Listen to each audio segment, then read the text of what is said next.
Morning everyone. Plasma science academy की online classes में आपका स्वागत है। रासायनिक बल गतिकी के अंदर अपन ने शून्य कोटि की अभिक्रिया, प्रथम कोटि की अभिक्रिया के बारे में मैंने आपको बता दिया था। अब आता है अपना रासायनिक बल गतिकी के सिद्धांत, जिसमें सबसे पहले जो सिद्धांत आता है वो है आरएनएस सिद्धांत।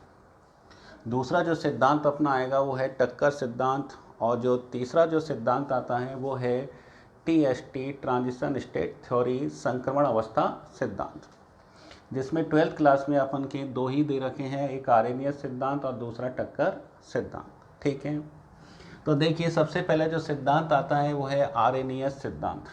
आरएनएस एक वैज्ञानिक का नाम है जिसने ये सिद्धांत दिया था, अर्थात आरएनएस सिद्धांत अभिक्रिया के वेग पर ताप के प्रभाव की व्याख्या करता है, और वो ये कहता है कि ताप बढ़ाने पर अभिक्रिया के वेग में चरघातांक की वृद्धि होती है। आरएनएस सिद्धांत क्या है? ताप बढ़ाने पर अभिक्रिया के वेग में चरघातांक की वृद्धि होती है, और इसे निम्न समीकरण से दर्शाते हैं। k बराबर ए ई की पावर माइनस ई ए अपॉन आर टी। यह k क्या है? रेट कांस्टेंट है, अर्थात वेग नियतांक है। कैपिटल ए क्या? पूर्ण चर घातांक की नियतांक है। ई ए एक्टिवेशन एनर्जी है, जिसे अपन सक्रिय ऊर्जा कहते हैं, और आर गैस नियतांक है, और टी ताप है, टेम्परेचर। ठीक है, तो ये आरएनएस का सिद्धांत है। कई बार परीक्षा में पूछा जाता है कि आरएनएस सिद्धांत का समीकरण लिखिए, तो अपन को यही समीकरण लिखना होता है, k बराबर ए ई की पावर माइनस ए अपॉन आर टी। कई बार वो इक्वेशन देकर पूछ लेता है कि a का मतलब क्या है, k का मतलब क्या है, या ए का मतलब क्या है, या r का मान क्या है। r गैस नियतांक, इसका मान आपको पता होगा 8.314 joule kelvin inverse mole inverse होता है। ठीक है, तो देखिए इधर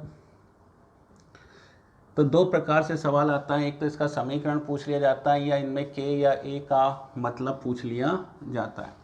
अब आता है आरएनएस सिद्धांत की अवधारणाएं। आरएनएस सिद्धांत की अवधारणाएं, तो देखिए वैज्ञानिक जो आरएनएस ने जो अवधारणाएं दी थी वो क्या दी थी किसी अभिक्रिया के लिए। तो देखो किसी अभिक्रिया के लिए जो आरएनएस ने अवधारणाएं दी थी वो नंबर 1, पहली अवधारणा तो ये थी, वैज्ञानिक आरएनएस ने बताया था कि अभिक्रिया में जितने भी क्रियाकारक अणु होते हैं उन सभी क्रियाकारक अणुओं की ऊर्जाएं समान नहीं होती है। किसी की ऊर्जाएं कम होती है, किसी की ऊर्जा ज़्यादा होती है। कहने का मतलब अधिकांश अणु ऐसे भी होते हैं जो पर्याप्त ऊर्जा वाले होते हैं, जिन्हें अपन सक्रिय अणु कहते हैं, और कई अणु ऐसे होते हैं जिनकी ऊर्जा कम होती हैं या औसत ऊर्जा से कम होती है, उन्हें अपन निष्क्रिय अणु कहते हैं। तो पहला पॉइंट तो ये है कि जो पर्याप्त ऊर्जा रखते हैं, जो पर्याप्त ऊर्जा रखते हैं वो सक्रिय अणु कहलाते हैं। कौन से अणु? सक्रिय अणु। और दूसरे जो अणु होते हैं वो कौन से कहलाते हैं? निष्क्रिय अणु। ठीक है, जिनके पास में पर्याप्त ऊर्जा होती है वो सक्रिय अणु कहलाते हैं, और जिनके पास में पर्याप्त ऊर्जा नहीं होती है, पर्याप्त ऊर्जा नहीं होती है, वो निष्क्रिय अणु कहलाते हैं। दूसरी बात यह है कि जिनके पास में पर्याप्त ऊर्जा नहीं होती है, या निष्क्रिय अणु जिनकी बात अपन कर रहे हैं, तो ये निष्क्रिय अणु या जिनके पास में पर्याप्त ऊर्जा नहीं होती है वो एक दूसरे के पास आते हैं, पारस्परिक टक्कर करते हैं, और पारस्परिक टक्कर के दौरान वो एक्स्ट्रा एनर्जी प्राप्त करते हैं। ठीक है, तो ये दूसरा पॉइंट ये है कि जो निष्क्रिय अणु है वो आपस में क्या करेंगे? टक्कर करेंगे, और टक्कर करने के बाद में ये अतिरिक्त ऊर्जा प्राप्त करते हैं, अतिरिक्त ऊर्जा प्राप्त करते हैं, और इस अतिरिक्त ऊर्जा को अपन सक्रियण ऊर्जा कहते हैं। ठीक है, तो दूसरा पॉइंट अपना ये हो गया। पहला पॉइंट तो ये है कि समस्त क्रियाकारक अणुओं की ऊर्जाएं समान नहीं होती हैं। ठीक है, जिन क्रियाकारक अणुओं की ऊर्जा पर्याप्त होती है वो सक्रिय अणु कहलाएंगे, और जिन क्रियाकारक अणुओं की ऊर्जा पर्याप्त ऊर्जा से कम है, या जिनके पास में पर्याप्त ऊर्जा नहीं होती है या औसत ऊर्जा से कम है, वो निष्क्रिय अणु कहलाते हैं। दूसरा पॉइंट ये है कि जो निष्क्रिय अणु है या जिनके पास में पर्याप्त ऊर्जा नहीं है, वे आपस में टक्कर करते हैं, और टक्कर के दौरान वो एक्स्ट्रा एनर्जी प्राप्त करते हैं, और उस एक्स्ट्रा एनर्जी को अपन सक्रियण ऊर्जा कहते हैं। तो एक चीज़ का ध्यान ये भी रखना कि जब तक ये क्रियाकारक अणु पर्याप्त ऊर्जा प्राप्त नहीं कर लेते तब तक ये उत्पाद में प्राप्त नहीं हो सकते।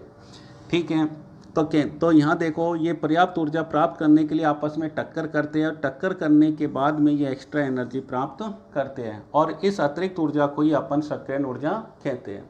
तो कहने का मतलब ये हुआ कि जब तक क्रियाकारक अणुओं के पास में सक्रियण ऊर्जा के बराबर ऊर्जा नहीं होगी, सक्रियण ऊर्जा का मतलब क्रियाकारक अणुओं की ऊर्जा और ये सक्रिय संकुल की ऊर्जा, दोनों के बीच जो ऊर्जा का अंतर होता है वो सक्रियण ऊर्जा कहलाती है।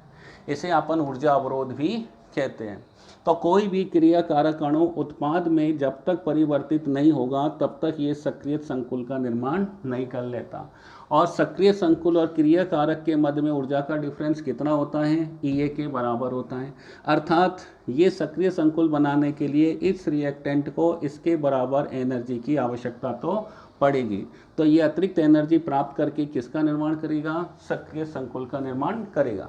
तो कहने का मतलब ये हुआ कि सक्रियण ऊर्जा वो अतिरिक्त न्यूनतम ऊर्जा हो गई जिसके बिना कोई भी क्रियाकारक प्रोडक्ट में नहीं बदल पाएगा। ठीक है, तो सक्रियण ऊर्जा किसे कहते हैं? वे अतिरिक्त न्यूनतम ऊर्जा जो क्रियाकारक अणु को उत्पाद में बदलने के लिए आवश्यक होती है। तीसरा पॉइंट देखो, ये तो हो गया सक्रियण ऊर्जा के बारे में। तीसरा पॉइंट ये कि जो सक्रिय अणु हैं अर्थात जिनके पास में सक्रियण ऊर्जा से भी ज़्यादा ऊर्जा है या जिनके पास में पर्याप्त ऊर्जा है, जिन्हें सक्रियण ऊर्जा की आवश्यकता नहीं है, तो जो सक्रिय अणु हैं, अब सोचो सक्रिय अणुओं की संख्या जितनी ज़्यादा होगी अभिक्रिया का वेग उतना ही अधिक होगा। ठीक है, तो सक्रिय अणुओं की संख्या जितनी ज़्यादा होगी अभिक्रिया का वेग उतना ही अधिक होगा। चौथा पॉइंट ये है, बात अब सक्रियण ऊर्जा की आ जाती है कि अगर सक्रियण ऊर्जा का मान ज़्यादा है तो आप सोचो अगर इसकी ऊंचाई ज़्यादा हुई तो ये क्रियाकारक अणुओं को इस सक्रिय संकुल बनाने के लिए अधिक एनर्जी की आवश्यकता पड़ेगी और अधिक एनर्जी प्राप्त करने के लिए इन्हें अधिक टक्करों की भी आवश्यकता पड़ेगी। तो कोई टक्कर एक निश्चित अभिविन्यास में हो या न हो, अगर वो एक सही दिशा में एक सही डायरेक्शन में टक्कर होती है तो उन्हें अतिरिक्त एनर्जी बहुत जल्दी मिल जाती है। तो ध्यान रखना, इस चोटी का मान जितना कम होगा रिएक्टेंट आसानी से सक्रिय संकुल का निर्माण कर लेंगे और ये प्रोडक्ट में बदल जाएंगे। तो कुल मिलाकर ये हुआ, अगर एक्टिवेशन एनर्जी ज़्यादा है तो अभिक्रिया का वेग कम होगा और एक्टिवेशन एनर्जी का मान यदि कम है तो अभिक्रिया का वेग ज़्यादा होगा, अर्थात रेट प्रोपोर्शनल टू 1/EA। तो सक्रियण ऊर्जा का मान जितना कम होगा अभिक्रिया का वेग उतना ही अधिक होता है। ठीक है ना। पांचवा पॉइंट ये है कि यदि ताप का मान बढ़ाया जाए, ताप का मान बढ़ाया जाए तो ये भी आप जानते हो जब ताप का मान बढ़ाया जाएगा तो रिएक्टेंट जो होते हैं वो क्या लेंगे? एनर्जी लेंगे। रिएक्टेंट एनर्जी लेंगे तो उनके मध्य होने वाली जो टक्करें हैं उनकी संख्या बढ़ जाएगी, उनकी संख्या बढ़ जाएगी तो उन्हें पर्याप्त ऊर्जा मिल जाएगी और पर्याप्त ऊर्जा जब उन्हें मिल जाएगी तो वो आसानी से प्रोडक्ट में चेंज हो जाएंगे। अर्थात ताप बढ़ाने पर सक्रिय अणुओं की संख्या बढ़ जाती है, ताप बढ़ाने पर सक्रिय अणुओं की संख्या बढ़ जाती है और अभिक्रिया का वेग भी बढ़ जाता है। तो इसका मतलब ये हुआ कि यदि अपन ने ताप का मान बढ़ाया तो रेट का मान भी बढ़ जाएगा। ठीक है, तो ताप बढ़ाने पर सक्रिय अणुओं की संख्या बढ़ जाती है जिससे रेट का मान भी बढ़ जाता है। अब अगला पॉइंट देखो कि सबसे पहले जो रिएक्टेंट है अपन ने देखा, जैसे रिएक्टेंट AB है और C से क्रिया कर रहे हैं, A और B के बीच में बॉन्ड बना हुआ, ये C से क्रिया कर रहा है। तो ये रिएक्टेंट जब आपस में क्रिया करते हैं तो धीरे धीरे देखो एक मध्यवर्ती अवस्था और बनती है जिसे अपन संक्रमण अवस्था कहते हैं या फिर सक्रिय संकुल कहते हैं। इस मध्यवर्ती अवस्था में या संक्रमण अवस्था में या सक्रिय संकुल वाली अवस्था में A और B के बीच का बॉन्ड टूटता है और C और A के बीच का बॉन्ड बनता है। अर्थात टूटने वाला बंध पूरी तरीके से नहीं टूटता है और C और A के बीच बनने वाला बंध पूरी तरीके से नहीं बनता है। अर्थात सभी बंध कैसे होते हैं? आंशिक होते हैं। सभी बंध कैसे होते हैं? आंशिक होते हैं। इस अवस्था को अपन संक्रमण अवस्था कहते हैं या सक्रिय संकुल कहते हैं। देखो ये कहाँ पर बनती है? चोटी पर बनती है। चोटी मतलब सबसे ज़्यादा एनर्जी किसकी होती है? सक्रिय संकुल की एनर्जी, पोटेंशियल एनर्जी सबसे ज़्यादा होती है और जिसकी स्थितिज ऊर्जा सबसे ज़्यादा होती है वो उतना ही अस्थायी होता है। कैसा होता है वो? उतना ही अस्थायी होता है। इसलिए ध्यान रखना जो सक्रिय संकुल है या संक्रमण अवस्था है वो अस्थायी होती हैं और ये शीघ्र ही टूटकर प्रोडक्ट का निर्माण करती है।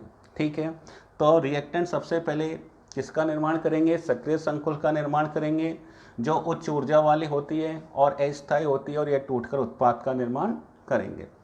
ठीक है, ये अपना ग्राफ है जिसमें सक्रिय ऊर्जा, सक्रिय संकुल, रिएक्टेंट और प्रोडक्ट को बताया गया है। ये अपने आरएनएस की अवधारणा है।